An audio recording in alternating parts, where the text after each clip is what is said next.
Élaborer la loi d'orientation sur l'autonomisation de la femme, telle est la vision des autorités sénégalaises. C'est dans ce cadre que le ministère de la Famille et des Solidarités compte mettre en place un comité de pilotage du dit projet.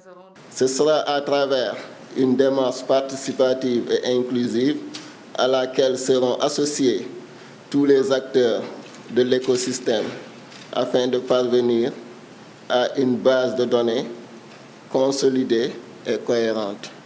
Selon le représentant du ministère de la Famille, le chômage de la population active estimé à 16,9% touche plus les femmes que les hommes, soit respectivement 22,1% contre 9,6%.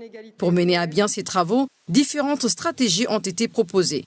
Il y aura d'abord un diagnostic, une cartographie de l'ensemble des dispositifs qui existent aujourd'hui pour voir qu'est-ce qui fonctionne et qu'est-ce qui ne fonctionne moins bien aujourd'hui par rapport à l'autonomisation économique des femmes. Deuxième étape sera de rentrer dans le processus d'élaboration de cette loi de manière très consultative et participative, c'est-à-dire écouter l'ensemble des acteurs, les femmes, les hommes, les entrepreneurs, le secteur privé, l'État dans les régions.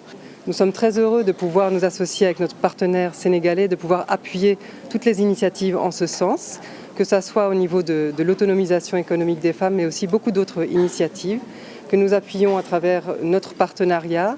Au-delà de la structuration de ce projet, les attentes des femmes rurales restent nombreuses.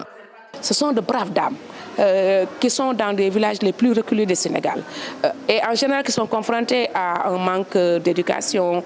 En général, ce sont des femmes qui n'ont pas été à l'école et aujourd'hui, ce sont les piliers des ménages.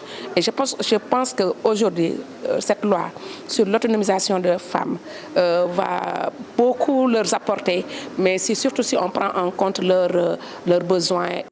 Selon les autorités sénégalaises, le comité de pilotage de la loi d'orientation sur l'autonomisation économique de la femme est composé des membres du ministère de la Famille, de la direction de l'autonomisation des femmes, des ministères sectoriels, de l'Assemblée nationale, des partenaires techniques et financiers, des organisations féminines, entre autres.